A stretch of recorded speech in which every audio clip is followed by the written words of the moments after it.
in Middle East, you really cannot make a WhatsApp call or something. Everything is regulated. You can't have a VoIP. So from that stage, right, finding the right infrastructure, figuring out how to deploy, to working with the existing infrastructure provider for their call center where they're logged in, right, and to figuring out probably 100 hacks of how to make it work, to today where it's like almost probably about 95% of the entire queries on speech on the call center are handled by Intentico spots for Toshiba in the Middle East. One common thread, right? If you want to be part of a great story with a client, you also need to pick up a great client, somebody who understands you, supports you, and is there and values you. Hello everyone, Ashok here. Thank you for tuning in to this 9th episode of Indian Startup Stories. Today, our guest is Satish Medapati, CEO and co-founder of Intentico and a serial entrepreneur. Intentico is a Bangalore-based AI startup focusing on building cognitive AI solutions using NLP, RPA, machine learning, and addressing customer services in automobile industries. They have been recognized as Startup Winner 2021 in Amazon AI Conclave by AWS.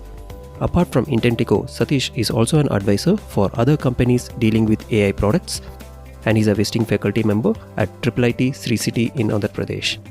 In this episode, Satish talks about his academics, career background, impacts of AI products and its adoption within small and large business sectors, his personal experiences in transition from employee to entrepreneurship, the founding team and the path in building products, thoughts in bringing investors into business and how to handle them, and their great customer stories, their narrowed focus in automobile industry and specializing in it, and much more. So let's jump in.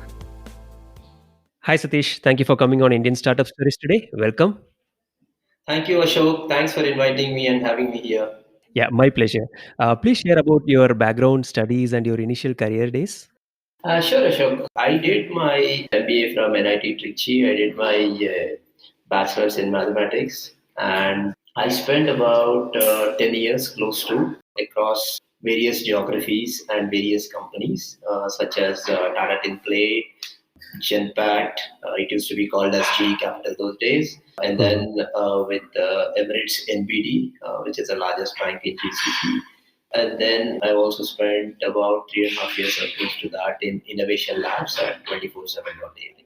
So these were my primary corporate experience for about close to a decade. Post which I have started on my own, and this is my probably a second or a 2.5 startup, you can say. Wonderful. So, what are you creating in Intentico? What's the product? Who are your customers? So Intentico is a cognitive AI platform. And what do I mean by cognitive AI is the ability of a machine intelligence performing tasks that are, pretty much similar to what a human being can do.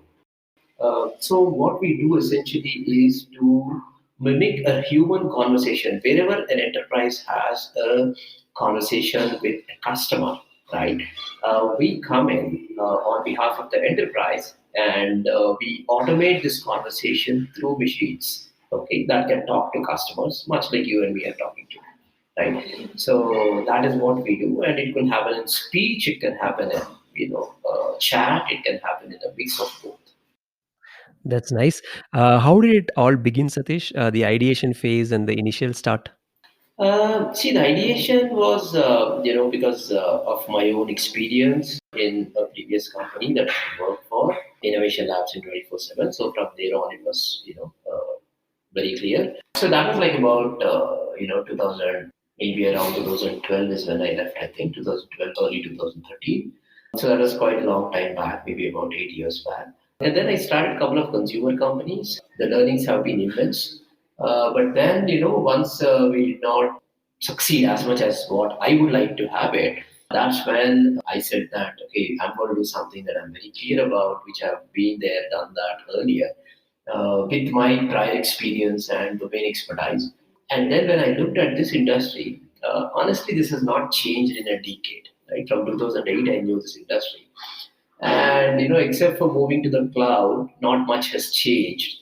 So what I said was that, okay, fine, if it has not changed so much, it's like a slow moving, industry. And there's a lot of technological gap and the way the products are built was still in terms of a BPO transformation, not a tech first approach. Okay, so that is when we saw that there's a great opportunity in this industry, and tech first we started, and of course we don't have anything to do with people in terms of a process automation. That's how the initial thing started. Somewhere around 2018 is when we started. That's a pretty good start. Next question is a little longer. Please bear with me. Sure. Coming to different aspects of impacts of bots, like speech bots, chat bots, or any kind of conversational AI product. Number one, the small businesses which never thought of having their own customer support, it's new for them to have AI products. We now see the opportunities there. And number two, the big companies which had a traditional system or setup in place where people employed to handle customer support properly, and they are already familiar in cutting down the cost of running the business. So two parts of my question is, how do you see small businesses growing due to this AI adoption, and how big companies are seeing this adoption to cut down jobs? Or do you see the cut downs really happening, or is it actually increasing the employment opportunity? Yeah, so two questions in terms of what you have asked. One is about small business versus large business, and how does the conversational AI product adoption happen? And the second one that you're talking about is the impact on people and jobs, right? Right, right. So let me answer both of them, right? A, on small business versus large business, the needs are very different. Small businesses need plug and play solutions, cookie cutter solutions. Okay, there is limited integration, or at least the integration is almost predetermined. The tools they use, the kind of CRMs they use, the kind of ticketing systems they use, the kind of call center software they use, or the kind of chat software they use are all pretty much plug and play standard options. So when you're going to botify any of these channels, right, you are more or less sure that this is going to be about these two or three or four type of software products, and if not, you can always replace them with any of the alternative products that you can work with, or your own products. This is how small businesses Yeah, work. And yeah, the thing they look at is about pricing predominantly, and very very quick access to the technology to solve their problems. Okay, but mhm, when it comes to large businesses, right, or enterprises, it's completely different. The first thing that they would want is there is already a legacy of various systems, and most likely the second complexity that you will have, right, is that they don't talk to each other. Okay. yeah. All in silos. Yeah. Yeah, because I would have bought my call center software when I started my call center in, let us say, 2000, right? I got my chat software maybe in 2010, right? Maybe Mm-hmm. I moved to ticketing, somewhere later or in between, right? And each era, the kind of software they buy and the kind of technology that they continue to use would be completely different, and it would be built for that era for that purpose, right? So today, when you look back after so much of time lapse, right, it looks obsolete, and hey, how do I even make all of these things work together, right? So this Yeah. is when large enterprises, the solutioning is very different, because a you have to, you have to make sure that all of these products that are a legacy uh, just cannot be replaced overnight or anything like that. Even if you want to replace, it's probably a year. Okay. B, you Mm. have to make sure that there is a deep integration into each of these systems, external system as well as the client's internal systems, right? You might be using, you're a bank, and you probably could be on a Infosys Finacle, or you might be on a Temenos, or you might be having a Tipco as a middleware, or you might have a banks which is like probably some 20-25 years old, right? So if you look at this enterprise, right, I mean, bank being one of the larger enterprise that needs a lot of things, right? That is Yeah. where you require a deep integration as a B. Legacy, to continue the legacy, is your option A. Okay, and then integrate it. And then C, the solutioning that you are looking at has to be in accordance with everything else that exists in this ecosystem. Like you cannot just come in and say that, okay, fine, my solution is the greatest, this is the greatest technology that is available and it will solve all your problems. It doesn't work, even if the statements that you made are true. So these are the big problems when you go to large enterprises, right?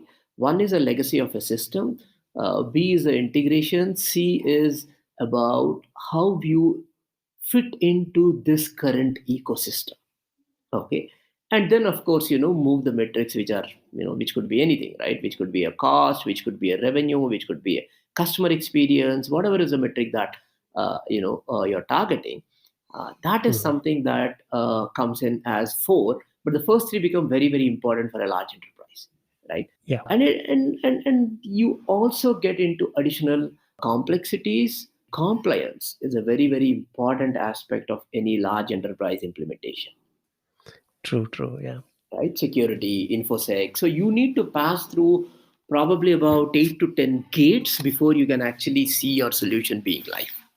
So Mhm. that's the big difference between this, right? And in terms of adoption, obviously a small enterprise can, just look at it and it's probably a $50, $100 per month plug and play. I like it, I use it. I don't like it, I throw it and I start with the next one. But when a large Yeah. enterprise makes a decision, right, it's at least for a, for a lack of a, better example, I would say you're probably investing in at least a 3 to 5 year time frame on this technology, right? Yeah. It takes time to turn the big ships. Yeah. Right, absolutely right. So that is the first part of your question. The second part, I have said that many times in my, other interviews as well. Every technology that has come in, if you look at historically, right, it has always created more jobs, okay, than what it has taken, albeit with a different skill set, right? So Yeah. if Yeah. you are ready for, I mean, you can take from an industrial era, right? Industrialization era to 1900s early to, Indian industrial era probably, and then you can look at Y2K, you can look at, search and Google and all of this stuff, right? Every time you look at a technology that is coming in and changing the world, or computers, for instance, right? I'm sure you might be aware that there used to be typewriters, shorthand, so on and so forth, right? Yeah. Yeah. Absolutely. Right. Everybody who has actually reskilled, the skill set changes. Again, it's there in research that for every one job that a new technology takes, it's probably creating about 6 jobs apparently. Okay, the whole thing is that, okay, are the 6 jobs going to be available for the same guys? Yes, if they are able to skill themselves or reskill themselves uh, to what has been the market want, and if they're unable to reskill, and if I continue to be obsolete in my skill sets, and yes, of course, you would be dead and your job would be taken probably by a bot. Yeah. Mhm. So that's my take. So it's not essentially 1-0, but it's probably something in between. Got it. Yeah. So, question on the secret of no marketing from your experience. Your product ran bounty mentioned as it has 500K downloads, 5 lakh downloads without any ads or marketing. So, what's the secret mantra behind it? How do you manage it, bringing it to that level of high count? Yeah, yeah. So Bounty was a different experience for me because it's a consumer B2C company, and the proposition was pretty good, and it was supposed to be doing like that. So my own thing was that my earlier startup is designed to grow through referrals and through virality. Hence, I did not believe in selling it or marketing. But the current Mhm. one in Intentico, the whole point is that I would say, for truly to be honest with you, I would say that it is our lack of marketing and sales skills rather than why no marketing in Intentico, because Mm. we come in with a DNA of technology and data sciences core, right? Right, So right. any problem looks like a data science problem or a technology problem. and our own inability to sell very well and to market ourselves pretty well without any product or anything. And I should definitely give it to most of my competitors who do that pretty well. Yeah, maybe we'll have to learn that skills, Ashok. Okay. So moving on to my favorite question, how do you manage the transition from employee to an entrepreneur? How long you took to see the change in you, and how did you make it? You can talk about your mindset and plan. Okay, okay. I think it took me probably about at least 6 months to get to the changes that are required from being an employee to an entrepreneur. That's pretty Initial fast. days, no, 6 months is a long time actually, because Okay. Yeah, I see, hear out people saying like a year, 5 years. I mean, or the overall plan to actually realize themselves they are into the proper entrepreneurial shoes. see my point is very different. See, I worked about close to a decade, right? So you have to unlearn a lot of learnings that you did as a corporate employee Mm-hmm. and being a startup founder, right? So there is something that is like very, very, very, very different, right? The whole DNA, the whole structure, the mindset, like you rightly called out, should be very different. For instance, I used to think that hey, why is this guy not giving me an appointment? I would not even care for an appointment from a business this small when I was initially looking. So that would be a mindset where it is an employee mindset where you, for instance, I would have dealt with large enterprises, multi-billion enterprises. So when you go to a restaurant or when you go to a small business eatery, a roadside eatery, and the guy doesn't give you time, you feel actually pretty disrespectful of that incident. That is how your initial mindset would be. Yeah. And then that learning, that unlearning and learning and relearning, right? That is what will take you saying that, okay, you're playing the role of a startup founder and your job is to sell. And your customer, if it is a telawala or if it is, a potikadai guy or a tea kadai guy or whoever it is, right? A small shop, right? If he or she is your customer, then you better wait or try to find out effective ways of selling it to this customer, right? You may not go in and stand in queue outside the shop, right? But if you're able to digitally Yeah. do it, probably in a native language, or if there's any other mode to sell it easily, you should do it, and that's your job. So ego True. is True. one thing that's the first mindset change uh, that gets altered, because that is something that it doesn't, like, it's the market teaches you to not have ego. So that is a fundamental big mindset shift that you will have. Post which, the other things are easier ones, like you don't have people, you are the only guy who's doing from A to Z of every other aspect. There is not much delegation because in fact, you're selling all the time to your employees, you're selling all the time to your investors, to your customers, to your clients, right? So it becomes a part of you to be very humble, and it actually is a great equalizer in humility. That's how I would look at it. So yeah, so that's what has been my experience, and it definitely took me 6 months, I think, to get into that mode, and valuing what you do and focusing on the job and focusing on the work rather than anything else. That's a pretty good mindset. So, your company is relatively young in startup ecosystem.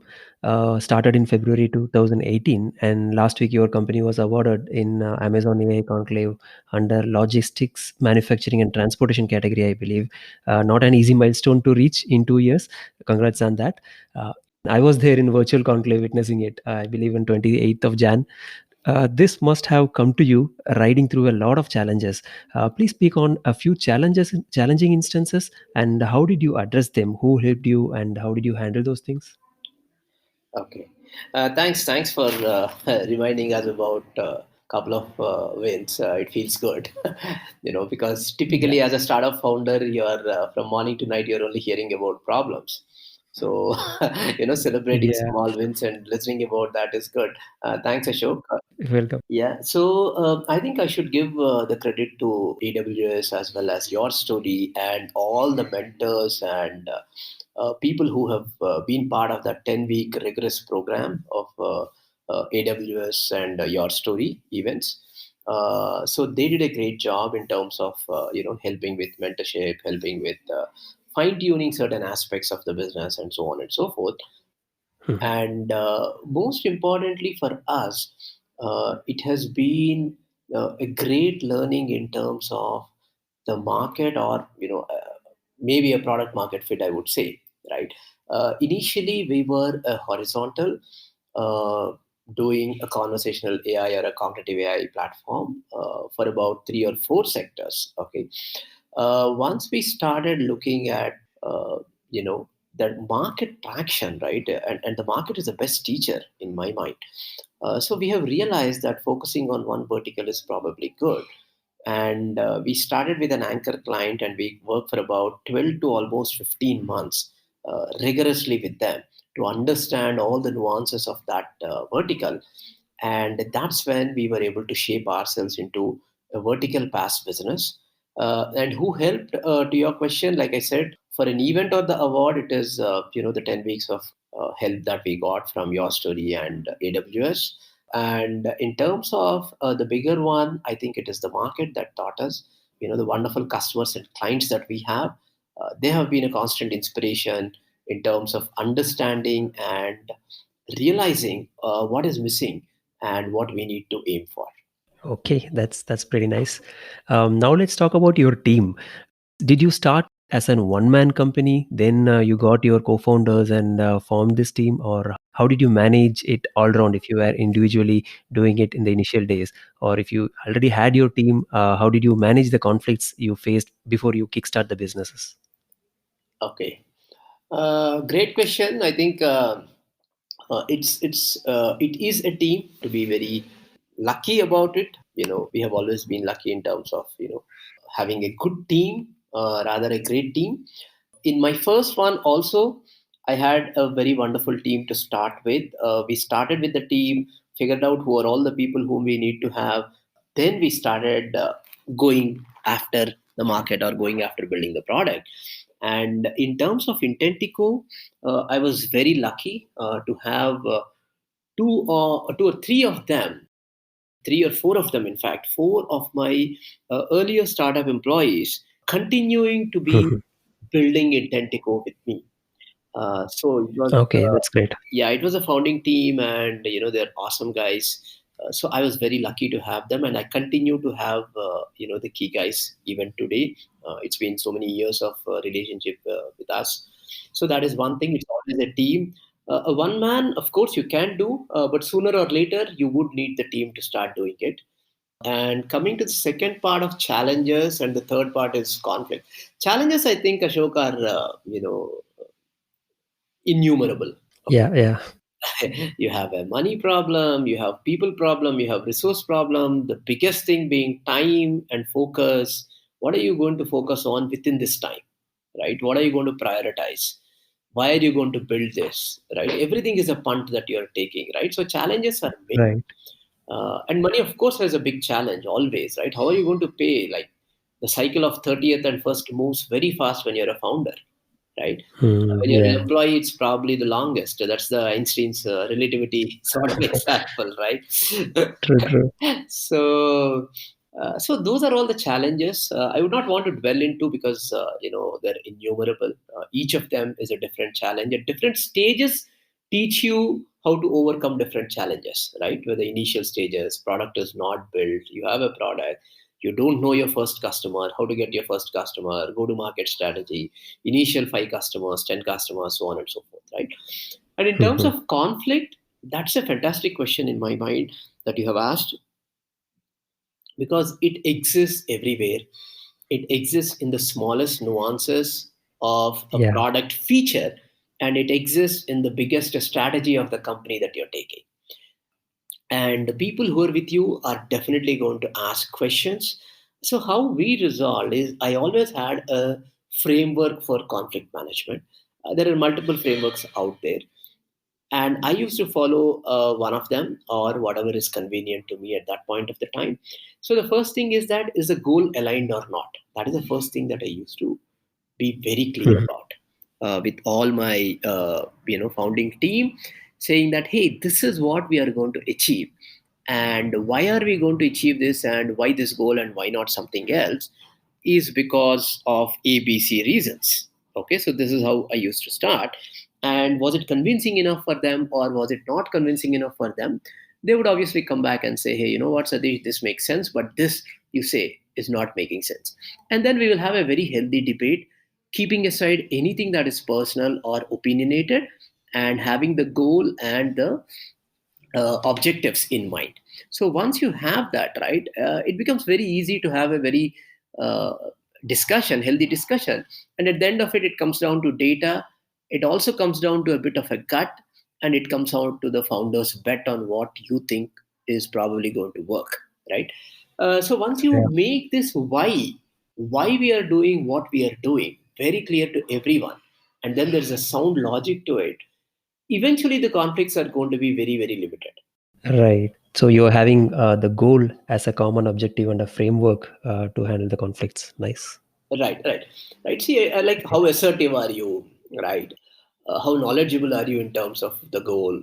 Everything else adds to that. But if the common goal and the common good is same, and if you are as involved as everybody else, I don't see a reason why conflict will become a big issue. Or at least I was lucky enough to have people who have always understood, respected, and worked towards the single most goal. Okay, that's nice. And people having the common ideas and common skills, how responsibilities are shared. You may have to think in financial aspects, and some need to think in marketing aspects. So, how when you are starting as a company, how do you handle the responsibility sharing? Okay, so the responsibility has always been clear in terms of what is the best skill set and what are you passionate about that you bring in. So it's a combination of this. I may be Okay. extremely passionate about marketing, but I don't know zilch about it. Let's say Mhm. somebody is not very passionate but can do it. So at the initial, again, everything depends on the evolutionary stage of the startup. In the initial stage, of course, as a founder, you take up everything and anything that is left out. You don't have a choice, right? Mhm. So you will just go ahead and say that, hey, can we build this product, and be very, very limited with sharing the responsibility of what can be achieved by your team at the best level that is possible for you as a company. So once that is done, everything else could be mediocre, but you are going to go ahead with that. And then the second stage is when you have something, and you probably have to start selling it, or you probably have to start looking at it, or you probably have to even experiment with features, or get a customer feedback, or understand what is missing or something in terms Mhm. of the product market fit. That's when you need to take the bulk of the work and start taking supporting functions from others, right? And there will always be people, if your team is good and if they're aligned to your vision, you will always find them coming voluntarily and asking for, is there anything that I can do? For instance, I'll Yes. give you a quick example, right? We have data scientists who are very, very good and the top class. But when I ask, saying that, hey, can you please get me this report? It's just a probably a very complex SQL query, or probably a JavaScript, or probably a node, and it has got nothing to Mhm. do with his or her skill set in terms of data science. And it's Yeah. probably like, hey, it's like you can get it done by an intern or a 2 year experienced person, something like that, right? Yeah. But you will not hear those things coming out, and they'll say, okay, how important is it that this report has to go? That would be the question that they would ask you. Okay, Okay. and why is it important? So, if you are Mhm. able to answer this, you will always find them sharing the responsibility. And they also understand that you probably won't have enough time or ability or knowledge or even the skill set to get it done. Like what could be a 3 hour job for a data scientist, right? Could Yeah. probably take you 3 days, right? So, it is just a balance between what is the best way to go about with that, right? So that is how your responsibilities are shared in the initial stages. And as you start growing, you have a CTO, then the technology is obviously becomes his baby. You're not going to touch it. You're going to look at only the platform level, or at a market level, what changes do you need in the tech side, right? You're not going to worry about scaling, reliability, all of that stuff. So Yeah. that's how the responsibilities will start. I think it is evolving as the company evolves. And Mhm. initially, as a founder, you won't have anything. So that's how I look at it. Okay, great. Yeah. Can you talk about funding you managed to bootstrap your business? Any investors experience? How did it all get started in the initial days of company? I have a lot of prior experience because I've been running startups for a long time now.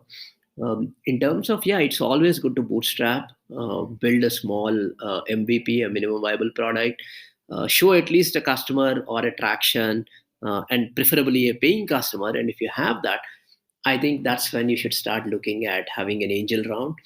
In our journey, we always bootstrapped initially, put in my own money, put in my own time and effort, moved it to some extent, and then it becomes imperative that you start raising money from the market. Depending on the stage, it could be an angel round, it could be a seed round, right? So that is how it goes. In terms of challenges, you should be very, like I said, right?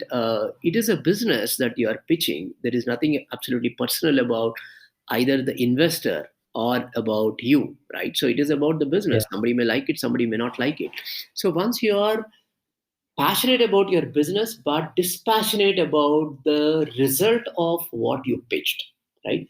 Hey, why did I not get this? Why did this investor not invest in me? Is this guy better than me? Well, that is Mm. something very less. The moment you get into this mode, your chances of success are going to be proportionally reduced. And the moment you start thinking about it, hey, this is a business, this is what I am passionate about, I have put in my money, I have put in my time, this is how I look at it, the market. I may be wrong, I may be completely wrong, I may be partially wrong, I may be absolutely right, right? Nobody knows the answer to Yeah. what will happen. So it is about True. the conviction that you are going to go with the investor, and the investor has, mind you, the time he or she is giving is very good, and you can, if you can learn something from that discussion, it is great. There has no obligation for him or her to put in the money. So as long as you go with Mhm. this mind frame, right, it becomes very easy. You will not have any a negative mindset in terms of approaching investors. Yeah, okay, it didn't happen, it didn't happen, he didn't like it, she didn't like it, right? She doesn't believe in Yeah. that Yeah. business, that's fine, right? Somebody believes in gardening, somebody may say, why do you garden, right? So there could be 10,000 reasons on each side. So that is one thing, that you will not face challenges when you have, and genuinely Yeah. try to answer the questions that an investor has, because the investor is not trying to put you down or something. He or she has his own frame of investment thesis, investment mind frame, and he or she would have seen success in moving in one trajectory, right? That is Yeah. working for him or her. So they'll always look at it from their historical learnings and their theses. And if you don't fit in, you don't fit in, right? Yeah. So It's a unique formula for them. Yeah. right. So there's nothing absolutely for you to be feeling bad or for them to be feeling it. It is just a business, and it could be going whichever way. We don't know. It could be a decacorn, or it could be a small business. We don't know the answer, or it could die, right? Which most of the businesses do. So that is one Right. challenge that, if you overcome, you will not face too many challenges, and be well prepared, right? You cannot say that I don't know the basics of this business, or I haven't Mhm. spoken to 10 customers, right? Or I am looking at changing the world without knowing how, right? So these are all the things, like what is the validation for every point that you make. If you say the market is very big, right, on an average, if you say anything, you take it, a market will always be $1 trillion from a top down approach. Yeah. But if you worked out the market, if you say that, this is what happens in this X company, which is my customer, and this is what I'm making it, and like this, so many companies are there, and probably I'm going to go after X percentage of these companies in Y geographies, and all of this will amount to, whatever, $1 billion, X $1 billion, or X $100 million, right? So once you have this working out very clear, and all of this is obviously assumption, you have no guarantee that the second guy is going to buy similar to the first guy, right? You are just having your thesis of how this problem is solved by your solution, and why would they buy, right? Well, which Yeah. customer Yeah. persona buys. So once you have this, you have a thesis of your own business, and it is about conviction and about the hard work that you would have done, right? And most Yeah. FAQs are very standardized. I mean, today there is so much on the internet that if you actually go through for about a week or 10 days, you probably know everything. right? Yeah. Always well prepared stats have an edge. Right, and what you don't know, you don't know. Like there would be a question, like why can't two people come out of I find this question, hey, why can't why can't I start? Of course, anybody can start anything. Why can't Google do this? Why can't Microsoft do this? Or why can't two kids out of IIT Bombay do this? Right? These questions are very arbitrary. Typical investors ask you these questions. There is no answer to why can't, right? Because why can't you construct a metro? Why can't you build a steel plant? There is no answer to that, Yeah. right? You can, of course, everything is technically possible, but how much is it plausible is something that you need to answer. So there is still a right question because the investor is trying to get at what is your moat or competitive advantage, right? What is your defense?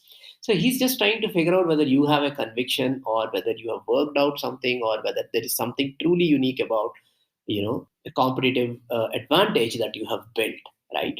So it is about that rather than trying to say that okay, yeah, if you have a 25,000 crores, you can just go ahead and build a steel plant, right? So Yeah. both ways are there challenges. So if you're well prepared, you will be able to answer this question and get the intent of the investor. The intent of the investor is to figure out whether it fits his thesis or not.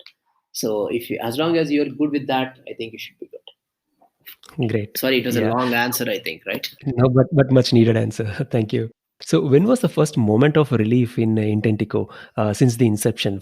Did you get it from any MVPs out of it or any initial product which gave you that relief? I think every day is a challenge. I don't see that relief even today. But there are probably few minutes of relief Okay. when you actually deploy and the next 7 days nothing comes down and nothing goes wrong. And the customer is not reaching out to you. It's like wow. Yeah. Unless there is some complaint, right? You are in a good shape. Right, absolutely. So that is what I would look at, and yeah, I don't think there's any relief or anything. It's Okay. yeah.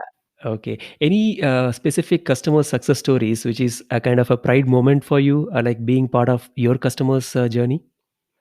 Yes, couple of customers, or many, all of them, most of them. Oh, Um, great. I think I would like to quote two of them, which I am at liberty to quote. One is one of my customer, Clovia. Clovia is a fastest growing online lingerie in India, and they already had built a bot with somebody else, and it didn't work. And when we approached them, Pankaj, who's the founder, he's from again tech guy. So he said that, Okay. look, Satish, all these things looks good. I have seen this presentation probably many times over. We already failed with it. So, Mm. everybody looks the same, right? How do I even know this will work? And why should I pay? Right? Okay. So from there, from that conversation about 2 years back, to today where we manage every aspect of the customer experience for them, right, across their channels. And we work with very closely as a partner to them, as a partner of their customer experience strategy, right, is a long way. And yeah, it's probably about 18 months after we deployed. It took us that time, it took us that much of hard work and convincing. And of course, Pankaj is a great guy, and Clovia team is also awesome. So they understand and they dig well. So that is a moment of pride of one customer that I would like to quote. The second one is a call center automation that we did through speech bots for Toshiba, the Japanese manufacturing brand in Dubai. Mhm. So, from a point where again they have also failed with another very large, well-known, reputed global brand, and when we went and pitched, Santosh, who heads the Toshiba Middle East, said that, look, guys, we have already burnt our hands, so we don't even want to entertain this conversation. Okay, Okay. and there are a Yeah. lot of complexities. They were tied with uh, a provider, so on and so forth. And right from a Middle East infrastructure problem, where you in Middle East, I don't know if you're aware, you really cannot make a WhatsApp call or something. Everything is regulated. You can't have a VoIP. Okay, Yeah. Yeah. you know that, I, right? So from that stage, right, finding the right infrastructure to, uh, you know, figuring out how to deploy, to working with the existing infrastructure provider for their call center where they're logged in, right, and to figuring out, probably 100 hacks of how to make it work, to today where, we run like literally we have replaced most of the uh, agents that they had, and it's like almost probably about 95% of the entire queries on speech on the call center are handled by Intentico's bots for Toshiba in the Middle East. Okay, Oh, that's a so huge success. yeah, so that's a great experience for us and a phenomenal learning. So that is one thing. Again, one common thread, right? If you want to be part of a great story with a client, you also need to pick up a great client, somebody who Yeah. understands you, supports you, and is there and So it's values mutual. you. Yeah, yeah, yeah. Because without that, it becomes very difficult. Okay, great. Yeah, you started as a product and which is more horizontal, which potentially benefits multiple domains. But later your focus narrowed down to a vertical concentrating on automobile industry. What's the reason and what are the learnings from that decision? Oh, tough question, Ashok. So one thing Yeah. is, I think initially when we started, like I told you, Clovia was our first client, and then we moved on to Toshiba. Then we had multiple small clients, so on and so forth. And over a period of Yeah. time, we realized that we do not have the sales or marketing power. And being a horizontal, we have always been this, data science and tech heavy company. Talk less about customer benefits and more about the technology that we have. So that's the Mhm. DNA of the company. So when we realize that, okay, hey, I can be a horizontal player across one, two, three, four industries that we started with, uh, your ability to do and ability to grow as a small company, right, unless you have massive amount of funding and focus, becomes very, very difficult, right? The second part that helped us was that we worked with an anchor client in automotive industry for about close to 1.5 year, and there were a Okay. lot of learnings. So when we went back, we looked at which are the industries that are already flooded. Like, you don't want to be the 10th guy or the fifth guy in an industry and compete Mm. for what, right? See, even if you are Yeah. technologically the best, to prove that you are technologically the best will take you a long time. Okay, Yeah. so we realized that one, the market is automotive as an industry is more a green field and very limited players, hardly one or two at a scale that we are talking about. B, the need for conversational AI, whether it is NLG or NLP or NLU or virtual agents, right? All of these are existing already, right? So it is like, Yeah. we found it similar to like how a typical Indian business starts. Something is offline, you make it an e-commerce, and your chances of success are high, right? So that is the second part that helped Yeah. us. The third one is the client and the kind of traction that we picked up on automotive industry started, uh, how do I tell you, probably, it is like evident. It is like the market teaching you that, hey, look, this is where the opportunity is, this is where you are finding traction, this is where you are doing well, and this is where the green field is. Why not go deep, okay, into that vertical, and figure out why this vertical, how we can add more value to this vertical across with your cognitive AI products.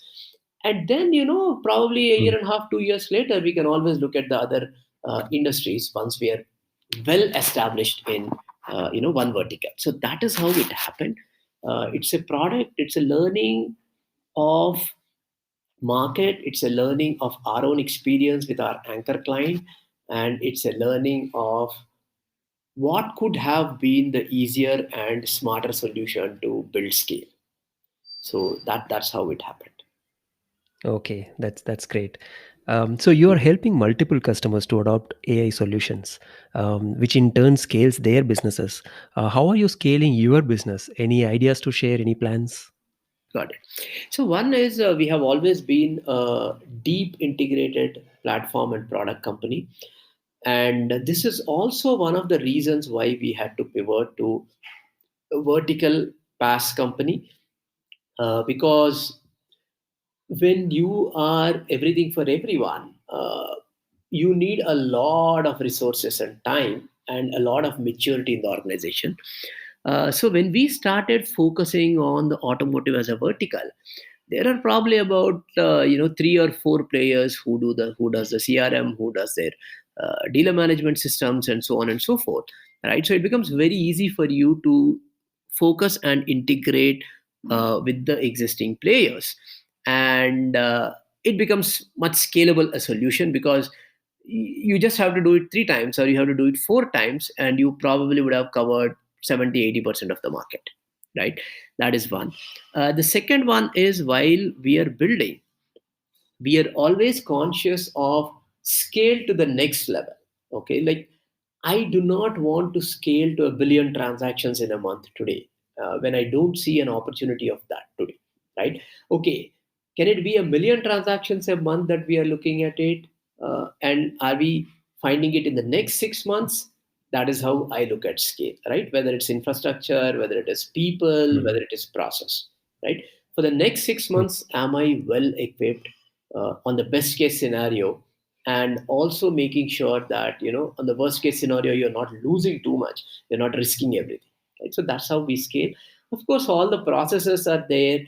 We are also on the path to becoming GDPR as well as CCPA compliant, so all these processes help. Yeah, thank you. Yeah, current generation students have a lot of learning options nowadays through online portals, YouTube, MOOC courses.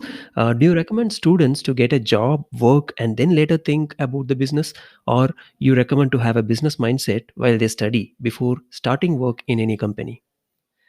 See, I really don't know the what advice to give here, because to each his own. Somebody it works. We have seen, right, a lot of these college dropouts are becoming, huge entrepreneurs, Yeah. big successes. Then we also have seen people not doing very well and getting astray.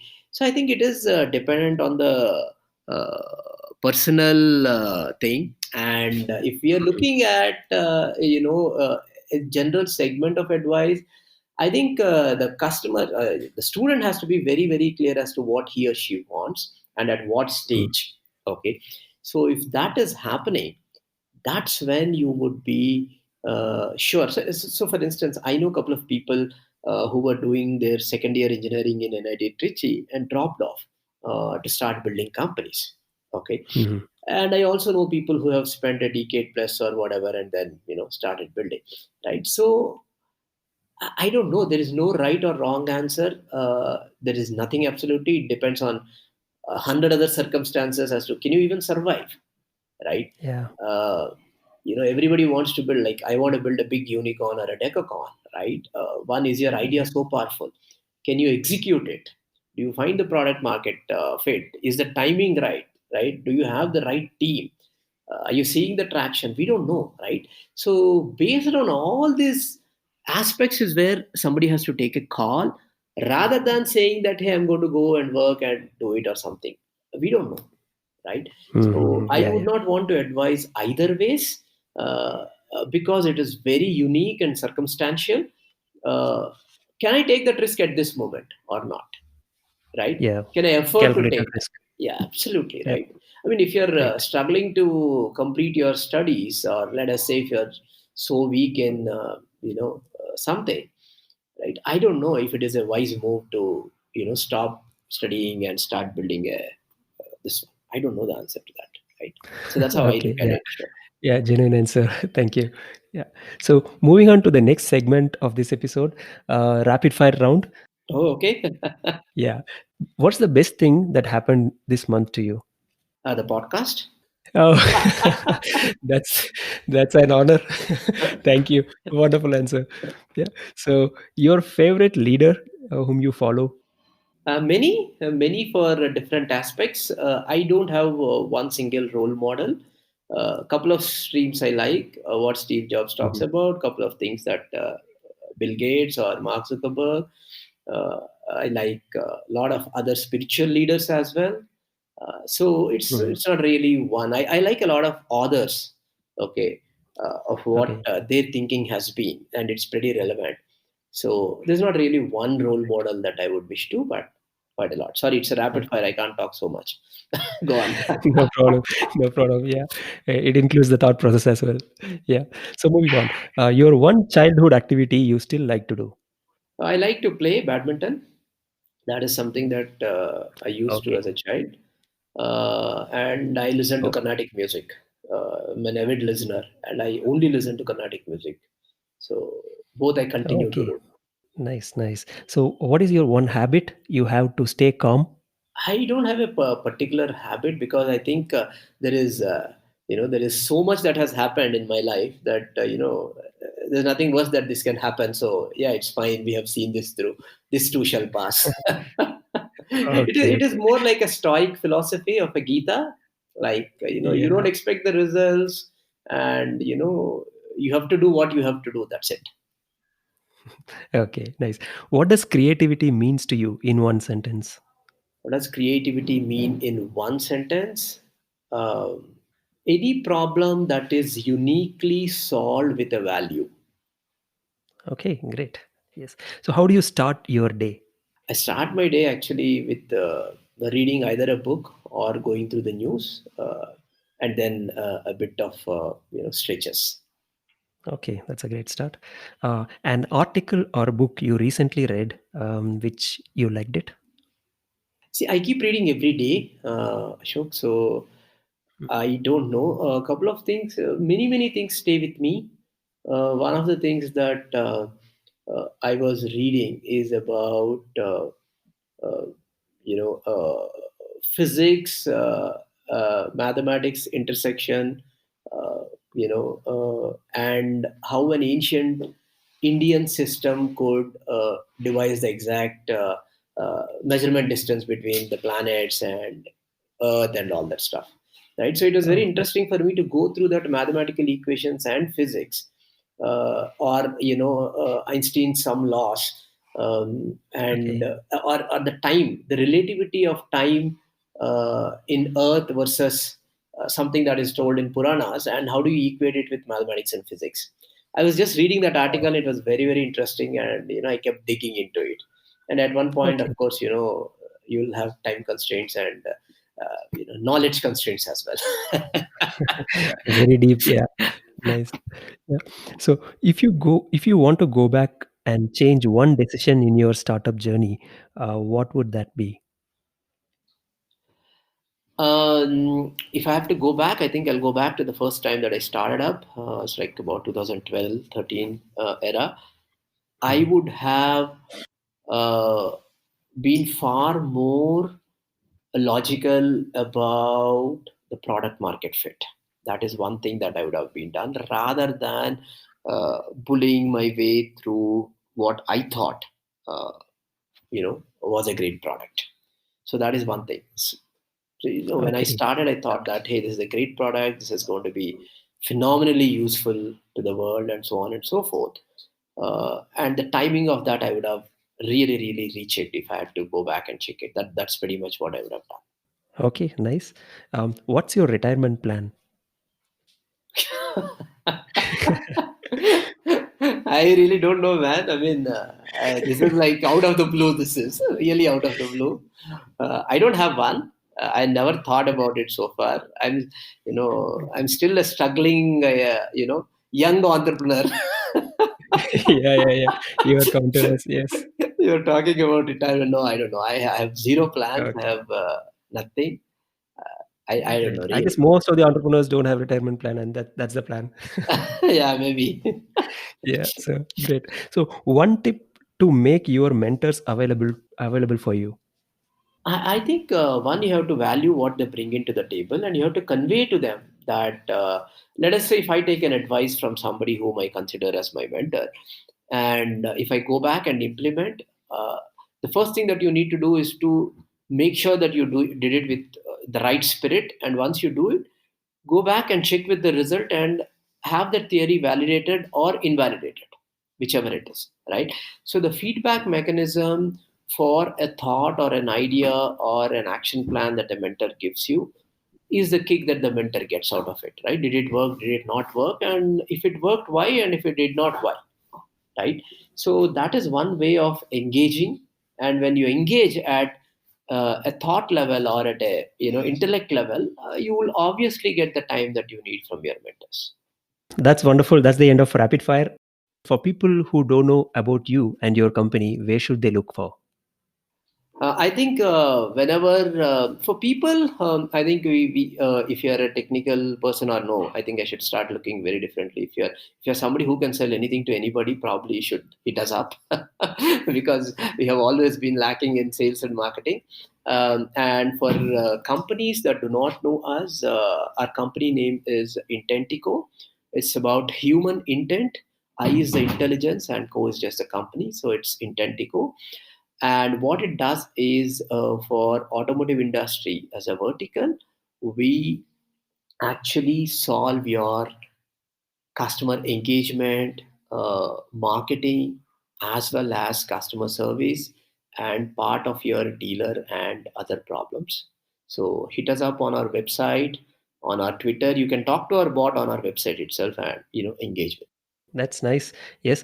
Thank you for your valuable time, Satish. It was wonderful talking to you. Thank you. My pleasure, Ashok, and thank you for a lovely set of questions. Some comfortable, some very uncomfortable. Great talking to you. Thank you. Okay, we are at the end of episode number 9. Thank you very much, Satish, for coming on and sharing all the insights. And to our listeners, you can find out the episode summary in the description. Until we catch up soon, stay tuned, be motivated. Thank you.